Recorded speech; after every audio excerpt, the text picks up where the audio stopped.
Hello दोस्तों, स्वागत है आपका आज की इस वीडियो में। आज मैं आपके लिए लेकर आया हूं लिब्रे ऑफिस राइटर का स्टैंडर्ड टूल बार। इस टूल बार में आप देख सकते हो यहाँ से लेकर के यहाँ तक कई सारे टूल्स दिए गए हैं, जिनका वन बाय वन यूज करना मैं आपको यहाँ पर सिखाऊंगा। तो वीडियो थोड़ा लंबा होगा, लेकिन वीडियो का एक एक पार्ट आपको ध्यान से देखना है, तभी आप इन सभी टूल्स के बारे में अच्छे से जान पाओगे। वीडियो को बिल्कुल भी स्किप मत करिएगा। चलिए शुरू करते हैं। फिर शुरू से पहले ऑप्शन से सबसे पहला ऑप्शन यहाँ पर दिया गया है न्यू। इसकी शॉर्टकट की आप देख सकते हैं कंट्रोल N इसकी शॉर्टकट की होती है। अगर आप इस बटन पर क्लिक करते हो तो आपका एक नया डॉक्यूमेंट लिब्रे ऑफिस राइटर में ओपन हो जाएगा। जैसे कि ये डॉक्यूमेंट अभी ओपन है और अगर मैं न्यू पे क्लिक कर देता हूँ तो देखिए एकदम नया डॉक्यूमेंट हमारे सामने आ गया। ठीक है, इसको कर देते हैं क्लोज। हम वापस अपने पुराने ही डॉक्यूमेंट पे आ गए। इसके बाद जो अगला ऑप्शन है वो है ओपन का। अगर आपने कोई डॉक्यूमेंट सेव किया हुआ है लिब्रे ऑफिस राइटर से तो उस फाइल को आप यहाँ से क्लिक करके ओपन कर सकते हो। तो पहले मैं इसको कर देता हूँ सेव और उसके बाद ये ओपन करके दिखाता हूँ। तो ओपन के ही बगल में आप देख सकते हैं यहाँ पर सेव की बटन भी दी गई है, जिसकी शॉर्टकट की है कंट्रोल+S। अगर हम इस पर क्लिक करते हैं तो क्लिक करने के बाद अब हम इसको सेव कर सकते हैं। सेव करने के लिए यहाँ पर लिखे देते हैं लिब्रे टूल्स और फिर इसके बाद कर दिया इसको सेव। सेव करने के बाद अब आप यहाँ पर देख सकते हो कि ये आ गया यहाँ पर फाइल का नाम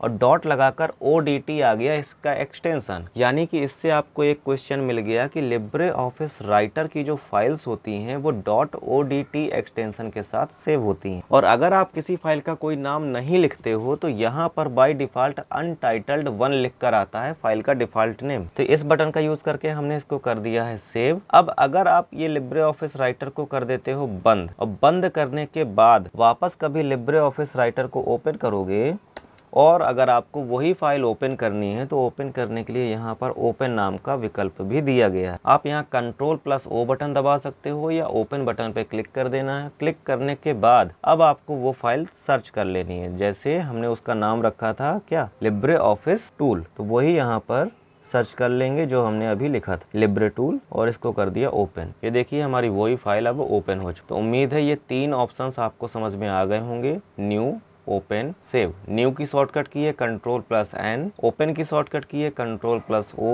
सेव की शॉर्टकट की है कंट्रोल+S। नेक्स्ट ऑप्शन है ये है यहाँ पर एक्सपोर्ट डायरेक्टली एज PDF। आप इसका यूज करके अपनी इस फाइल को डायरेक्टली PDF में कन्वर्ट कर सकते हो। इसके लिए आपको यहाँ पर क्लिक करना है और क्लिक करने के बाद ये देखिए यहाँ पर फाइल का टाइप PDF लगा हुआ है। अब फाइल का नाम लिख देना है कुछ भी और उसके बाद सेव कर देना है। सेव करने के बाद अब आपकी ये फाइल PDF के रूप में सेव हो चुकी है। बस एक चीज याद रखना है कि सेव करते समय आपको देख लेना है कि फाइल आपकी किस लोकेशन पर सेव हो रही है। यहाँ पर डॉक्यूमेंट्स लिखा हुआ है, इसका मतलब हमारी फाइल डॉक्यूमेंट्स में सेव हुई होगी। तो अब मैं देख लेता हूँ डॉक्यूमेंट्स में आई है कि नहीं आई। लिब्रे टूल नाम से फाइल सेव की थी। ये देखिए PDF एक फाइल आ गई है हमारे पास, ये देख सकते हैं आप, वो फाइल ओपन हो। नेक्स्ट ऑप्शन है यहाँ पर प्रिंट का। अगर आपको ये डॉक्यूमेंट प्रिंट करना हो तो आप यहाँ पर क्लिक करके देख सकते हो कि आपके कंप्यूटर से कौन कौन से प्रिंटर अटैच्ड हैं, कौन कौन से ड्राइवर हैं प्रिंटर के। उसको सेलेक्ट करने के बाद अब आप यहाँ से उनकी कॉपी सेलेक्ट कर लोगे और फिर प्रिंट बटन दबा दोगे तो ये प्रिंट निकल आएगा। नेक्स्ट ऑप्शन है यहाँ पर प्रिंट प्रीव्यू। प्रिंट प्रीव्यू की शॉर्टकट की आप देख सकते हो कंट्रोल+Shift+O। ये CCC और O लेवल के एग्जाम में काफी बार पूछी जा चुकी हुई शॉर्टकट की है। इसका यूज करके आप देख सकते हो कि आपका डॉक्यूमेंट प्रिंट होने के बाद कैसा दिखाई देगा। ठीक है, इसको अगर आप एडजस्ट करना चाहो तो यहाँ से एडजस्ट भी कर सकते हो।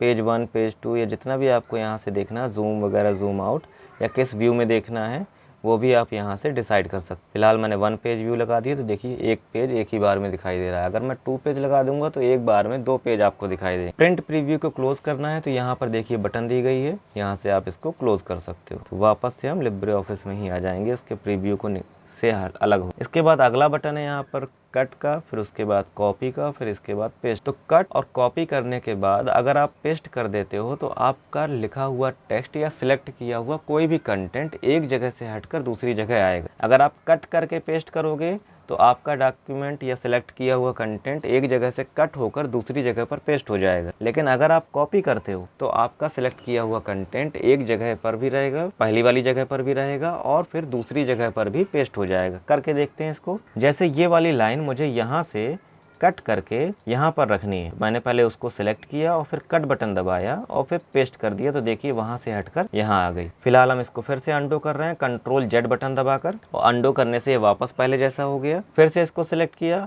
और इस बार करेंगे कॉपी। कॉपी करने के बाद देखिए ये डेटा यहाँ से गया नहीं, लेकिन अगर हमने यहाँ पर माउस पॉइंटर रखा और पेस्ट बटन दबाया तो देखिए यहाँ पर भी वो डेटा आ गया। तो इस तरह से आप डेटा को कट और कॉपी करके कहीं पर भी पेस्ट करा सकते हो। एक चीज याद रखिएगा कि कट और कॉपी किया हुआ डेटा क्लिपबोर्ड में सेव रहता है, और जब आप उसे पेस्ट कर देते हो तो क्लिपबोर्ड से वो पेस्ट भी हो जाता है आपके कर्सर वाली जगह पर, जहाँ पर भी आपने अपना कर्सर रखा होगा पेज में। वीडियो अगर अच्छी लग रही हो तो इसे लाइक करिए और वीडियो में कमेंट भी करिए अपनी राय। नेक्स्ट ऑप्शन है यहाँ पर क्लोन फॉर्मेटिंग। अगर आपको किसी टेक्स्ट की फॉर्मेटिंग का क्लोन बनाना है, यानी कि उसकी फॉर्मेटिंग को कॉपी करना है और कहीं और यूज करना है, तब आप इसका यूज करोगे। सबसे पहले हमने इसको सिलेक्ट किया। सिलेक्ट करने के बाद इसकी फॉर्मेटिंग हमें इस वाले टेक्स्ट में भी अप्लाई करनी है। तो पहले हम करेंगे इसको सिलेक्ट, और सिलेक्ट करने के बाद क्लोन फॉर्मेटिंग ऑप्शन पर कर देंगे क्लिक। क्लिक करने के बाद उस यहाँ पर इसको ड्रैग करा देंगे माउस को, और अब आप देख सकते हो कि इसमें जो फॉर्मेटिंग अप्लाइड थी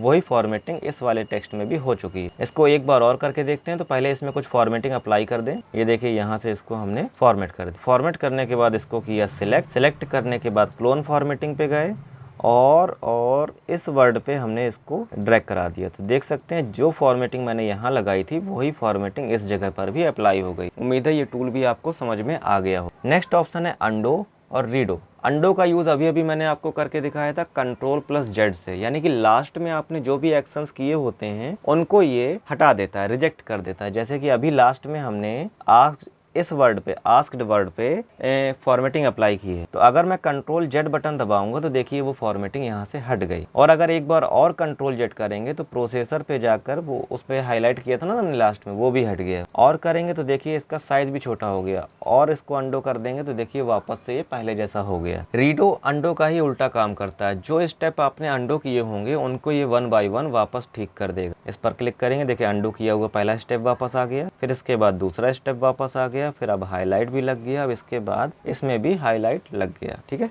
नेक्स्ट ऑप्शन है यहाँ पर फाइंड एंड रिप्लेस। अगर आपको अपने डॉक्यूमेंट में कुछ वर्ड्स को ढूंढना है या फिर उनको रिप्लेस करना है यानी बदलना है, तब आप इस ऑप्शन का यूज करोगे। इस पर आप क्लिक करोगे। क्लिक करते ही देखिए इस तरह का एक बॉक्स हमारे सामने आ जाएगा। इस बॉक्स में पहली वाली लाइन में यानी कि फाइंड के सामने जो टेक्स्ट एरिया दिख रहा है, यहाँ पर आपको वो वर्ड लिखना है जिसको आप फाइंड करना चाहते हो। जैसे मैं यहाँ पर THE को फाइंड करना चाहता हूँ और इसके बाद मैंने कर दिया फाइंड ऑल पे क्लिक। तो जहाँ जहाँ THE वर्ड लिखा है वहाँ ये सबको सिलेक्ट कर देगा। देख सकते हैं यहाँ पर सिलेक्ट हो गया, यहाँ सिलेक्ट और यहाँ पर भी सिलेक्ट। लेकिन एक चीज है, अगर किसी वर्ड के बीच में भी THE लिखा हुआ है तो उसको भी इसने सिलेक्ट करा दिया है। ठीक है। तो अगर आप चाहते हो कि केवल THE अगर एक इंडिविजुअल वर्ड हो तभी ये उसको सिलेक्ट कराए, अदरवाइज ना फाइंड करे, तो आप यहाँ होल वर्ड ओनली पर क्लिक कर दोगे। इसके बाद फाइंड पे क्लिक करोगे तो अब जहाँ जहाँ THE लिखा होगा केवल उसको ही ये सिलेक्ट कराएगा। ठीक है। और अगला ऑप्शन है यहाँ पर मैच केस। मैच केस का काम ये है कि जो केस आपने यहाँ लिखा है उसी केस में कैरेक्टर्स मिलने चाहिए, जैसे capital case, small case, upper case, lower case, इस तरह से। तो अगर हमने यहाँ पर कर दिया कैपिटल THE और इसके बाद फाइंड ऑल पे क्लिक किया, तब भी देखिए यहाँ पर सिलेक्शन बना हुआ है THE, जबकि यहाँ पर पेज में आपके स्मॉल THE लिखा हुआ। तो अगर हम यहाँ मैच केस पर क्लिक कर देंगे और अब करेंगे फाइंड ऑल,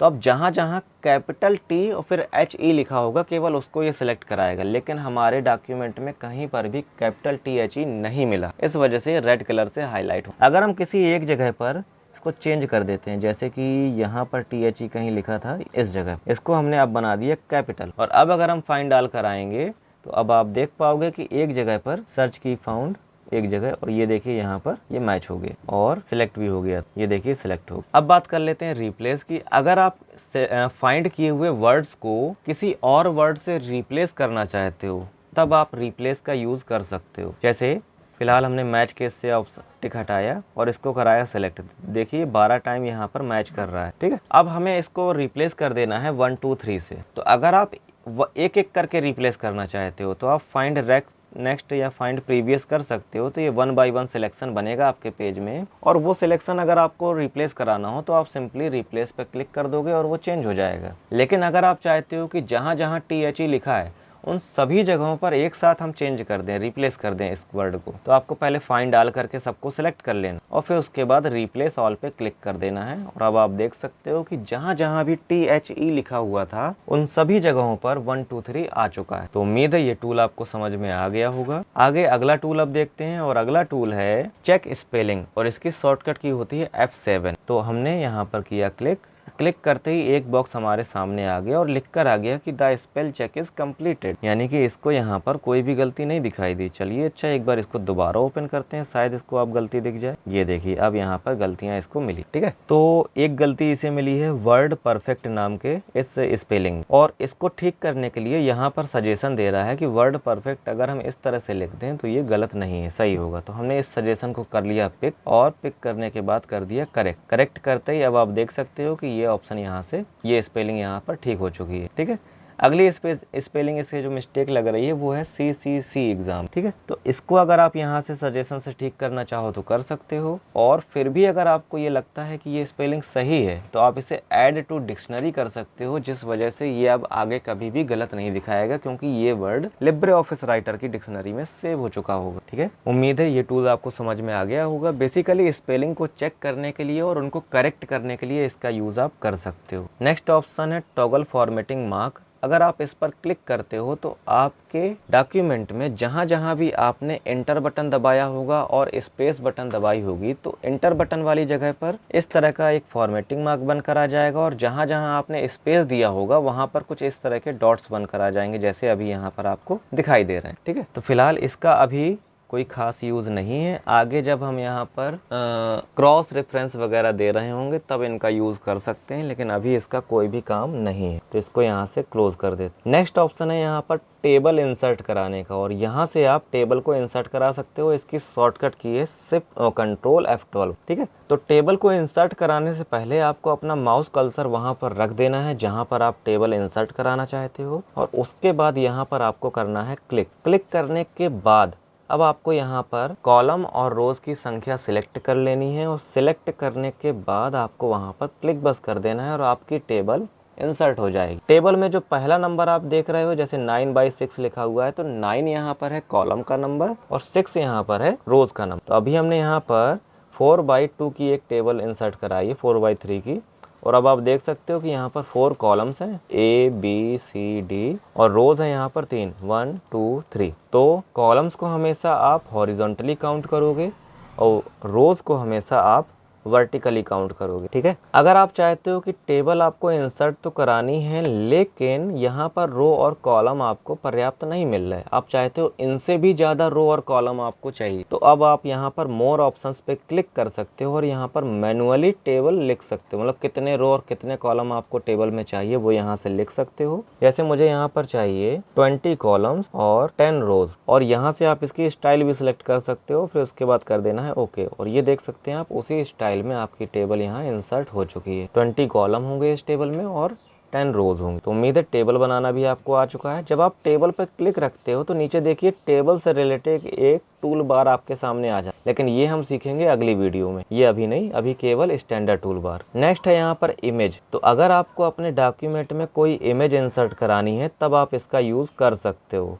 इसके लिए सबसे पहले आपको अपना माउस पॉइंटर उस जगह पर ले जाना है जहां पर आपको इमेज इंसर्ट करानी है। उसके बाद आपको इस इंसर्ट इमेज नाम के ऑप्शन पर कर देना है क्लिक करने के बाद अपनी इमेज यहां से आपको सिलेक्ट कर लेनी है, और इमेज सिलेक्ट करने के बाद इस इमेज को आप छोटा बड़ा या कैसे भी एडजस्ट कर सकते हो। यहाँ पर इमेज के चारों तरफ आपको कुछ हैंडलिंग पॉइंट्स दिख जाते हैं, रिसाइजिंग हैंडल्स दिख जाते हैं, जिनका यूज आप कर सकते हो इसे रिसाइज करने के लिए। अगर आपको इमेज एक जगह से दूसरी जगह मूव करनी है तो आप इमेज के बीच में माउस पॉइंटर लाओगे और माउस पॉइंटर कुछ इस तरह से कन्वर्ट हो जाएगा, और अब आप इसे क्लिक बटन दबा के ड्रैग कर सकते हो और मूव करा सकते हो। ठीक है, यहाँ पर जब आप इमेज को सिलेक्ट रखते हो तो इमेज से रिलेटेड यहाँ पर एक देखिए नया टूल बार आ जाता है, इमेज टूल बार, और इसमें भी इमेज को हैंडल करने से रिलेटेड बहुत सारे टूल्स दिए गए हैं जिनका यूज हम आगे की वीडियोस में सीखेंगे। ठीक है, नेक्स्ट ऑप्शन है यहाँ पर चार्ट। अगर आपको अपने डॉक्यूमेंट में कोई चार्ट इंसर्ट कराना हो, जैसे कि हम यहाँ पर क्लिक करेंगे और क्लिक करने के बाद देख सकते हैं यहाँ पर एक चार्ट आ चुका है, और चार्ट आने के बाद चार्ट का भी यहाँ पर एक पूरा टूल बार आ गया है। तो आपको ये चार्ट मैनेज करने के लिए इस टूल बार का यूज़ करना होगा। जैसे कि आपको चार्ट का टाइप चेंज करना है तो आप यहाँ से चार्ट का टाइप सिलेक्ट करके चेंज कर सकते हो। ठीक है, यहाँ पर 10 तरह के टोटल चार्ट बन जाते हैं। 3D चार्ट भी आप यहाँ से क्रिएट कर सकते हो। ठीक है, इसके बाद यहाँ से आप चार्ट एरिया डिफाइन कर सकते हो। बहुत सारे टूल और भी हैं इसमें, जैसे डेटा आपको मैनेज करना है तो यहाँ पर एक डेटा टेबल भी दिया गया होगा, यहाँ से आप इस डेटा को मैनेज कर सकते हो। जो भी चेंजेस आप यहाँ करोगे, इस सीट में जो भी चेंज करोगे, उसी चेंजेस के आधार पर ये डेटा बार्स भी यहाँ पर चेंज हो जाए। अगर आप डेटा का टाइप यहाँ से चेंज करते हो, जैसे पाई चार्ट लगा लिया और अब ओके किया, तो देखिए वही चार्ट पाई चार्ट में कन्वर्ट होगी। तो इस तरह से आप यहाँ पर इसका भी डेटा अगर मैनेज करना हो तो इसकी भी डेटा टेबल पे जाके आप इसका डेटा मैनेज कर सकते हो। ठीक है, ये मैनेज करना एक सेपरेट वीडियो में मैं आपको बताऊंगा कि किस तरह से इसको मैनेज करते हैं। फिलहाल आप इतना समझ लीजिए कि यहाँ से हम एक चार्ट को इंसर्ट करा सकते हैं। ठीक है, फिलहाल इस चार्ट को हमने कर दिया डिलीट। अगला ऑप्शन है यहाँ पर इंसर्ट टेक्स्ट बॉक्स। इस पर क्लिक करके आप एक टेक्स्ट बॉक्स बना सकते हो। जैसे कि हमने इस पर क्लिक किया और क्लिक करने के बाद एक छोटा सा टेक्स्ट बॉक्स बनाया और इसके अंदर कुछ भी लिख दिया, नेम। और नेम लिखने के बाद यहाँ पर अब आप देख सकते हो कि आप इस बॉक्स को उठाकर कहीं पर भी रख सकते हो। और इस बॉक्स के साथ साथ यहाँ पर कुछ टूल्स भी आ जाते हैं जिनसे आप इसका बॉर्डर दे सकते हो या फिर बॉर्डर का कलर सेट कर सकते हो, जो भी आप चाहो। बॉर्डर की विड्थ भी अगर आपको सेट करनी है तो वो भी आप कर सकते हो। टूल्स इसमें और भी हैं, यहाँ पर देख सकते हैं, यहाँ से लेकर पूरा यहाँ तक के टूल्स हैं जिनको यूज करना आपको आगे बताया जाएगा। फिलहाल अभी के लिए इतना पर्याप्त है, क्योंकि अभी मैं आपकी क्लास ले रहा हूँ केवल स्टैंडर्ड टूल बार की। और जब यहाँ पर हम टेक्स्ट टूल बार के बारे में सीखेंगे तब इसके बारे में भी आपको पूरी जानकारी मिलेगी। तो चैनल के साथ बने रहें, इसको सब्सक्राइब जरूर कर लीजिएगा ताकि आगे की वीडियोस आपको मिल सके। नेक्स्ट है यहाँ पर इंसर्ट पेज ब्रेक, और इसका यूज करके आप अपने पेज को किसी पर्टिकुलर पार्ट से अलग कर सकते हो। जैसे कि मैं चाहता हूं कि ये SSC एग्ज़ाम के बाद वाला एरिया अगले पेज पे चला जाए, तो पहले मुझे यहाँ पर अपना माउस कर्सर ले आना है और क्लिक कर देना। इसके बाद पेज ब्रेक ऑप्शन पे जाकर क्लिक कर देना है। तो अब आप देख सकते हो कि SSC एग्ज़ाम के बाद जितना भी एरिया लिखा हुआ था, जितना भी टेक्स्ट लिखा हुआ था, वो पूरा का पूरा टेक्स्ट नेक्स्ट पेज में जा चुका है। तो कुछ ये काम कर सकते हैं हम पेज ब्रेक का यूज करके। इसकी शॉर्टकट की होती है कंट्रोल एंटर, यानी कि अगर आपको यहाँ पर क्लिक नहीं करना तो आप माउस पॉइंटर ले जाकर कंट्रोल एंटर बटन दबा के भी पेज को, मतलब कंटेंट को नेक्स्ट पेज में ले जा सकते हो। नेक्स्ट ऑप्शन है यहाँ पर इंसर्ट फील्ड का। यहाँ पर आप क्लिक करके इनमें से कोई भी फील्ड इंसर्ट करा सकते हो। ठीक है, जैसे मुझे यहाँ पर डेट इंसर्ट करानी, तो मैं डेट पर क्लिक कर दूंगा और हमारे कंप्यूटर पे जो भी डेट सेव थी उस डेट के हिसाब से यहाँ पर देखिए डेट अपने आप आ चुकी है। ये हमें टाइप नहीं कर। अगर आपको टाइम इंसर्ट कराना है तो आप यहीं पर क्लिक करके टाइम भी इंसर्ट करा सकते हो। बस जो आपके कंप्यूटर में टाइम रहा होगा वही यहाँ पर ऑटोमेटिकली आ जाएगा। ठीक है, इसी तरह से नेक्स्ट ऑप्शन है। नेक्स्ट ऑप्शन यहाँ पर आपको देता है कुछ इंपॉर्टेंट कैरेक्टर्स, यानी कि कुछ और कैरेक्टर्स जो आपको कीबोर्ड में नहीं मिल रहे हैं, उनको अगर आपको यूज करना है अपने डॉक्यूमेंट में तब आप इसका यूज कर सकते हो। जैसे इनमें से कोई भी कैरेक्टर, इनमें से कुछ कैरेक्टर तो कीबोर्ड में मिल जाते हैं लेकिन कुछ नहीं मिलते। तो जैसे मान लेते हैं हमें ये कैरेक्टर यूज करना है, तो इस पर आपको क्लिक कर देना है और देखिए वो कैरेक्टर यहाँ पर टाइप हो चुका है। अगर और कैरेक्टर चाहिए, इनमें से आपका काम नहीं बनना, तो आप यहाँ मोर कैरेक्टर्स पे जाके यहाँ पर फाइंड आउट कर सकते हो और उस कैरेक्टर पे क्लिक करने के बाद यहाँ से उसे इंसर्ट करा सकते हो। नेक्स्ट ऑप्शन है यहाँ पर इंसर्ट हाइपरलिंक, और इसका यूज करके आप अपने पेज में एक हाइपर लिंक क्रिएट कर सकते हो, या ऐसा समझ लीजिए किसी वेबसाइट का लिंक यहाँ पर लगा सकते हो, या किसी दूसरे पेज का या किसी दूसरे डॉक्यूमेंट का भी रेफरेंस यहाँ पर आप दे सकते हो। जैसे इस पर हमने क्लिक किया और क्लिक करने के बाद अब आप डिफाइन करोगे कि आपको मेल लगाना है, यहाँ पर कोई डॉक्यूमेंट लगाना है या कोई नया डॉक्यूमेंट यहाँ से क्रिएट करवाना। तो फिलहाल मैं इंटरनेट का कोई वेब पेज ही लगा देता हूँ। इसके लिए यहाँ इंटरनेट वाले ऑप्शन पे क्लिक किया। URL में किसी वेब पेज का URL हम यहाँ से अटैच करा देंगे। जैसे हम अभी लिखे देते हैं www.google.com, और इसके बाद यहाँ पर टेक्स्ट, जो टेक्स्ट आपको यहाँ पेज में रेफरेंस के तौर पर दिखाई दे, वो टेक्स्ट यहाँ पर लिख दिया, क्लिक हियर, और इसके बाद कर दिया यहाँ से अप्लाई। अप्लाई करते ही अब आप देख सकते हो यहाँ पर क्लिक हियर नाम का वर्ड आ चुका है। और अगर आप अपने कीबोर्ड से कंट्रोल बटन दबाकर इस वर्ड पे क्लिक करोगे तो ये वेब पेज ओपन हो जाएगा, ये देखिए। लेकिन फिलहाल मेरे लैपटॉप में इंटरनेट कनेक्टेड नहीं है, इस वजह से ये google.com की वेबसाइट ओपन नहीं हो पा रही है। ठीक है, लेकिन अगर नेट कनेक्टेड होता तो कंट्रोल बटन के साथ यहाँ पर आप क्लिक करके इस लिंक को एक्टिवेट कर सकते हो। तो इस तरह से आप अपने वेब पेज में एक हाइपर लिंक लगा सकते हो। इसकी शॉर्टकट की होती है कंट्रोल के। जैसे ही हम कीबोर्ड से कंट्रोल के दबाएंगे तो ये देखिए वही डायलॉग बॉक्स आ गया हमारे सामने, और अब आप यहाँ से लिंक और टेक्स्ट क्रिएट कर सकते हो और अप्लाई करा। बस याद रखिएगा कि जब भी आप लिब्रे ऑफिस राइटर में किसी हाइपर लिंक पर क्लिक करोगे तो क्लिक करने से पहले आपको कंट्रोल बटन दबाए रखना है, उसके बाद क्लिक करना। अगर आप नॉर्मली क्लिक करोगे तो आपका कर्सर उस टेक्स्ट में जाएगा, लेकिन अगर आप कंट्रोल बटन दबा के क्लिक करोगे तो जो उसके पीछे लिंक लगाया हुआ है हमने, वो लिंक एक्टिवेट होगा। ठीक है, अगला ऑप्शन है यहाँ पर insert footnote,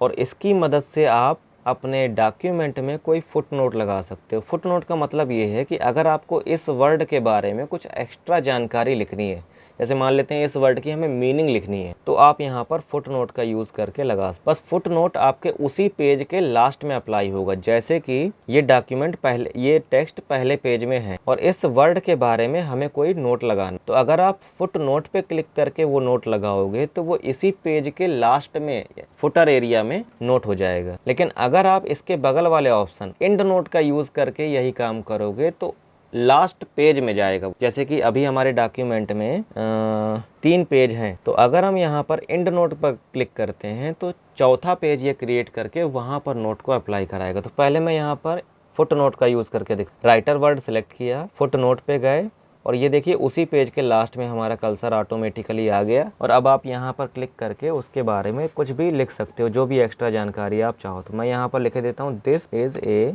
writer class, please subscribe. और अगर मैं ऊपर आकर देखता हूँ तो अब आप देख सकते हो कि राइटर वर्ड के ऊपर एक छोटा सा 1 लिख कर आ गया, एक नंबर लिख कर आ गया, और इस पर अगर आप क्लिक करोगे तो आप डायरेक्टली उसी फुट नोट पे पहुंच जाओगे जो आपने लगाया, और फुट नोट इसी पेज के लास्ट में अप्लाई होगा। लेकिन अगर मैं इस वर्ड को सिलेक्ट करके फुट नोट की जगह पर अगर एंड नोट लगा देता हूं तो ये डॉक्यूमेंट के लास्ट में एक नया पेज क्रिएट करके अप्लाई हो। इस पर हमने किया क्लिक, और क्लिक करने के बाद यहाँ पर एक लिख दिया लिब्रे ऑफिस क्लास, और ये देखिए लास्ट पेज में अप्लाई हुआ है। अब इसको मैं ऊपर लेकर जा रहा हूँ और यहाँ पर अब आप देख सकते हो राइटर वर्ड के पास भी एक नंबर लिखकर आ गया है, आई रोमन नंबर लिखकर आया। और इस पर जब मैं क्लिक करूंगा तो इसमें जो हमने एंड नोट लगाया है ये भी आपके सामने डिस्प्ले हो जाए। तो कुछ इस तरह से आप फुट नोट और एंड नोट का यूज कर सकते। नेक्स्ट वीडियो है यहाँ पर insert book mark. Book mark का यूज करके आप अपने पेज में कुछ बुक मार्क बना सकते हो। जैसे कि मान लेते हैं मैंने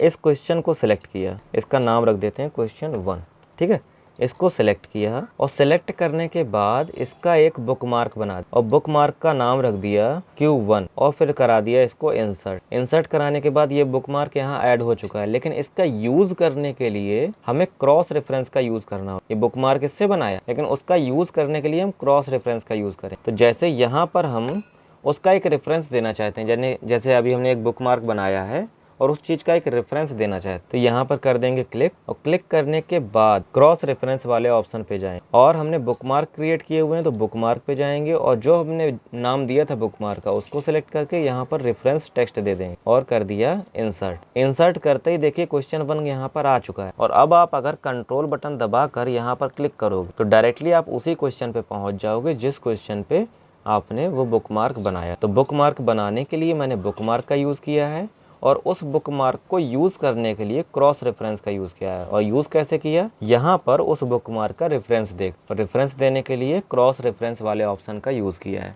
ठीक है, तो उम्मीद है ये ऑप्शन भी आपको समझ में आ गया होगा। नेक्स्ट ऑप्शन है यहाँ पर इंसर्ट कमेंट। तो जिस तरह से अभी आपने इंसर्ट फुटनोट और एंड नोट का यूज किया था कुछ एक्स्ट्रा जानकारी अपने पेज के नीचे या डॉक्यूमेंट के सबसे लास्ट में लगाने के लिए, उसी तरह से अगर आप किसी वर्ड की कोई एक्स्ट्रा जानकारी अपने पेज पे लगाना चाहते हो लेकिन आप नहीं चाहते कि वो जानकारी आपके पेज का हिस्सा बने, यानी कि प्रिंट में वो जानकारी प्रिंट ना हो, ठीक है, केवल आपको दिखाई बस दे, तो उसके लिए आप यहाँ पर उस वर्ड को सिलेक्ट करोगे और कमेंट ऑप्शन पे क्लिक कर दोगे। क्लिक करते ही देखिए उस वर्ड से होती हुई एक लाइन यहाँ पेज के बाहर बन जाएगी और यहाँ पर आप इस वर्ड की एक्स्ट्रा जानकारी लिख सकते हो। ये देखिए मैंने यहाँ पर इस वर्ड से रिलेटेड एक्स्ट्रा जानकारी यहाँ पर थोड़ी सी लिख दी है। ये जानकारी आपके प्रिंट में नहीं निकलेगी, लेकिन जब जब आप इस डॉक्यूमेंट को ओपन करोगे तो यहीं पर ये कमेंट शो करेगा। ठीक है, नेक्स्ट है यहाँ पर शो ट्रैक चेंजेस, लेकिन इसका यूज यहाँ पर मैं आपको नहीं बता सकता। इसका यूज मैं आपको तब बताऊंगा जब हम एडिट मेन्यू के बारे में जान रहे होंगे, यानी कि एडिट मेन्यू के एक ऑप्शन है ट्रैक चेंजेस। तो जब ये ट्रैक चेंजेस हम यहाँ पर पढ़ रहे होंगे तब इसका यूज़ करके दिखाएंगे। बेसिकली जब आप ट्रैक चेंजेस को रिकॉर्ड कर रहे होते हो तो जो भी चेंजेस आपने किए हैं उसको शो और हाइड करने के लिए ये ऑप्शन है। जब हम एडिट मेन्यू के बारे में आपको वीडियो बना के दिखा रहे होंगे तब हम इसके बारे में आपको पूरा बताएंगे, ठीक है। नेक्स्ट वीडियो है इंसर्ट लाइन। अगर आपको अपने डॉक्यूमेंट में कोई लाइन बनानी हो तो अब आप इस पर क्लिक करके कोई भी लाइन इस तरह से ड्रॉ कर सकते हो। ड्रॉ करने के बाद ये देखिए लाइन आपकी तैयार हो, ठीक है। लाइन का कलर, लाइन की विड्थ अगर आपको कंट्रोल करनी है तो आप यहाँ से कर सकते हो, ठीक है। इसके बाद नेक्स्ट ऑप्शन देख लेते हैं। नेक्स्ट ऑप्शन है यहाँ पर कुछ बेसिक शेप। अगर आपको इस तरह की कोई शेप अपने डॉक्यूमेंट में बनानी है तब आप इसका यूज कर सकते हो। इसके लिए आपको कुछ नहीं करना, इस शेप पर क्लिक करना है और क्लिक करने के बाद वो शेप ड्रॉ कर लेना, ठीक है। और ड्रॉ करने के बाद अब आपको यहाँ पर उस शेप को मॉडिफाई कर लेना है ऊपर दिए हुए टूल्स के हिसाब, ठीक है। यहाँ से आप लाइन का टाइप सेलेक्ट कर सकते हो, लाइन का कलर चेंज कर सकते हो, फिल कलर जो अंदर कलर फिल हुआ है उसको भी आप यहाँ से चेंज कर सकते हो, ठीक है। टूल्स इसमें और भी हैं जिनका यूज हम अलग से शेप टूल बार में आपको बताएंगे। अब इसको कहीं मूव करना है तो यहाँ से आप इसको मूव भी कर सकते। अगर आपको कोई दूसरी शेप बनानी है तो अगर आप अभी क्लिक करते जाओगे तो वही शेप जो टूल अभी सिलेक्टेड है वही शेप बनती चली जाएगी। तो इस चीज को कंट्रोल करने के लिए आप चाहो तो यहाँ पर क्लिक कर सकते हो। क्लिक करते ही अब आपका माउस पॉइंटर आ जाएगा और अब सिलेक्शन मतलब अब जो सिलेक्टेड थी शेप वो हट चुकी है और यहाँ से आप कोई दूसरी शेप सिलेक्ट करके और दूसरी शेप ड्रॉ कर सकते हो। इसके बाद जो नेक्स्ट ऑप्शन है वो शो ड्रॉ फंक्शन का है, यानी कि ये जो सबसे नीचे तरफ आपको ये ड्राइंग के फंक्शंस दिखाई दे रहे हैं ना, इसको शो और हाइड करने के लिए ऑप्शन है। जैसे ही आप इस पर एक बार क्लिक करते हो तो देखिए ड्रॉ वाले फंक्शन हाइड हो गए और दोबारा क्लिक करोगे तो ड्रॉ वाले फंक्शन यहाँ पर आ जाएंगे जिनका यूज करके आप इसी तरह से ड्रॉइंग्स को बना सकते हो। पूरा वीडियो देखने के लिए धन्यवाद। वीडियो को अपने सभी दोस्तों के साथ शेयर करें, अपनी राय हमें कमेंट करें और इस वीडियो को अपने व्हाट्सएप स्टेटस में भी लगाएं ताकि हमारे चैनल पे और ज़्यादा ग्रोथ हो सके।